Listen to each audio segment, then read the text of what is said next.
Et hello, on se retrouve, donc on a vu ensemble l'introduction. Le module 1, on est encore dans le module 1 à la dernière partie sur le plan d'action SEO. On a vu l'analyse de la concurrence avec SEMrush Ahrefs et la création de l'arborescence sur une carte mentale Xmind. Maintenant, on passe au plan d'action SEO. Donc on va reprendre notre petit Google Sheet. Benchmark SEO, ça donne après ça. C'est ce que tu auras pour commencer. La stratégie page par page. Donc ton statut, la page, le nombre de mots à faire et les backlinks. Ça reste super simple. Et le plan d'action SEO, c'est une fois que tu as toutes tes pages, il faut que on s'organise, il faut que tu t'organises, et je vais te donner le document pour ça, et on va le créer ensemble, pour que tu puisses le faire step by step sur ton WordPress. Ok, donc là-dessus, on va noter, pour commencer, le nombre de pages que tu vas avoir. Donc ici, tu mets le nombre de pages. Nombre d'articles. Articles, blog. Ok.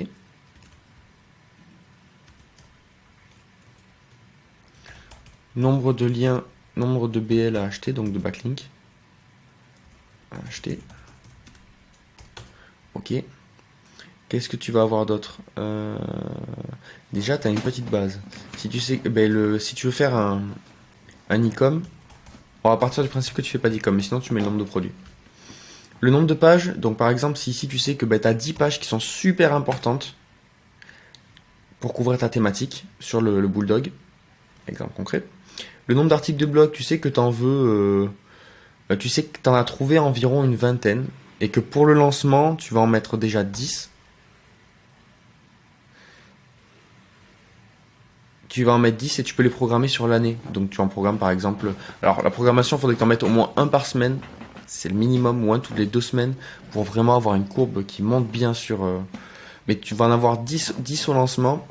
Et au lancement. Et après tu peux mettre post-lancement. Si par exemple tu sais que moi par exemple la page sur les élevages, c'est pas une page qui m'intéresse particulièrement. Donc je la mets plus tard. Donc tu as peut-être 5 post-lancement, articles de blog. Tu peux peut-être en mettre 24, c'est-à-dire non, 52 semaines à l'année. Si t'en 20 par semaine, il t'en faut 52. On va dire qu'il y a 12 mois, donc tu peux en faire 24 en plus. Tu commences avec 10 articles de blog et tu vas en programmer 24. Nombre de liens achetés, t'en as peut-être 20. T'as trouvé qu'il te fallait au moins 20 backlinks pour démarrer. Ok. Là ici tu vas du coup mettre ce qui serait bien, c'est qu'on fasse différemment. Parce qu'il te faut le temps estimé. Combien tu estimes de temps pour faire tout ça? Post-lancement, tu sais que à l'année, tu vas en racheter 10 de plus. Tac. Alors je vais essayer un truc. Hop. On verra si ça marche bien ou ça marche pas. De page. Acheter toc.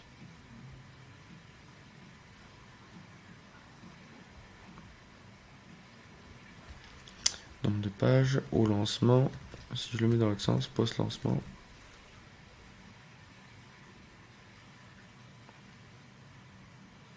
Non, on va faire autrement. Désolé, je réfléchis en même temps, mais parce que je le fais pas comme ça. Moi, je le fais. Tout passe directement dans ma tête. J'ai pas besoin de l'écrire. On va se le mettre comme ça plutôt. Je pense que ce sera plus simple. Et ici, on va se mettre en temps. Combien de temps ça va te prendre? Et tu dois estimer. Temps. Et après, tu peux estimer aussi le coût.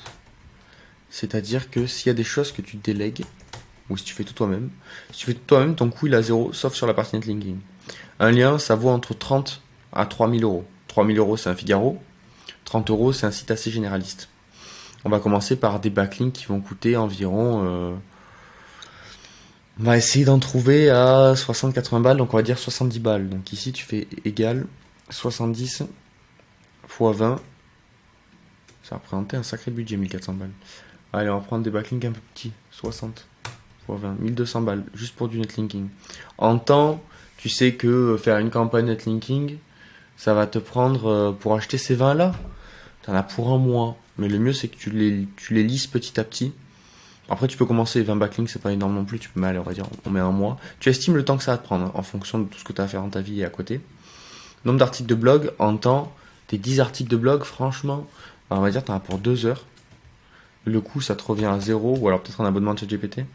Nombre de pages, 10. Là, ça va être beaucoup plus long. Là, tu auras peut-être pour au moins 1 heure par page, plus le temps d'intégration. Donc, voilà, on va dire 2 heures par page. Là, tu en as pour 20 heures, par exemple. Hop. Ok, et tu fais ça pour tout. Et ton coût, alors soit tu délègues, soit tu délègues pas, 0. On part du principe que ton coût est à 0 et que le nombre de backlinks à acheter, ça, c'est un coût. Ici, on va dire que tu veux les acheter à 80, ceux-là, parce que tu veux des liens de bonne qualité. Ça va coûter 800 balles. Ok. Le temps, pareil, tu continues à remplir. Donc là, par exemple, imagine, ça va te prendre... allez, cette petite campagne, elle prend peut-être 6 heures sur le mois. Le nombre d'articles de blog, 24. Si tu arrives à en faire 4 par heure, est égal à 24 divisé par 4. Toc. Ok, tu en as pour 6 heures. Donc 6 heures. Et ici, nombre de pages 5. Allez, tu en as peut-être pour 10 heures, si on met 2 heures par page. Donc là, tu vas avoir ton temps complet que tu vas passer, le coût, etc., etc. Ensuite, pour faire ton plan d'action SEO, là, on reste quand même assez général et très peu concret. Je te donnerai une checklist de tout ce que tu as à checker pour ton site.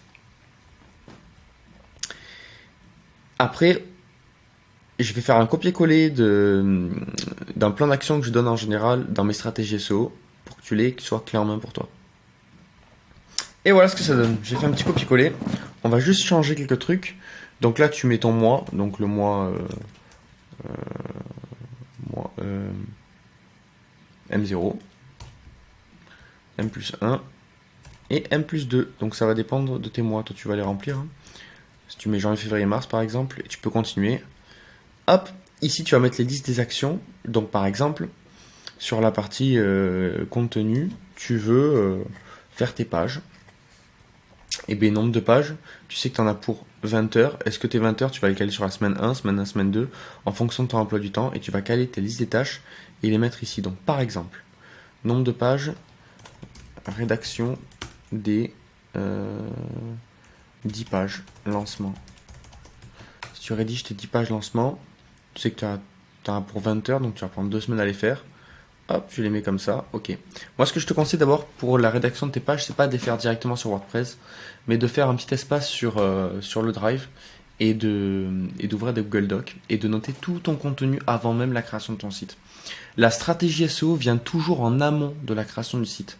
Parce que d'abord, tu regardes ce que les autres ont fait, comment tu vas agencer tout ça. Et ensuite, tu crées ton arborescence. Et à la fin, tu vas monter ton site, l'ouvrir, faire la partie design et mettre tout ton SEO dessus. Et c'est vraiment le dernier step, c'est monter le site. Le premier step, c'est vraiment faire ton SEO. Donc là, tu mets là-dessus et tu continues. Tu peux mettre du coup mois par mois avec un total. Donc si tu dois payer, combien ça va te coûter combien tu vas investir pour savoir après combien tu dois dépenser. Donc nombre de pages, articles de blog, les BL à acheter, ok. Tu peux rajouter aussi là-dedans la création de ton site, quel mois tu veux le faire. Plein de choses, tu peux rajouter les coûts. Si tu prends Divi, c'est 250 balles. Si tu prends un WP Rocket, d'ailleurs j'ai un lien d'affiliation où tu vas gagner 20% dessus. Tous les outils que tu vas avoir, tout ce que tu vas faire, tu le mets dans ton plan d'action de façon à avoir le plan d'action le plus concret possible. Ok, maintenant qu'on a fini ça, on a analysé la concurrence, on a vu la partie arborescence, comment on va monter le plan d'action ensemble. Donc clairement en fonction de ce que tu vas avoir analysé, c'est pour ça que ça va vraiment dépendre de chaque site.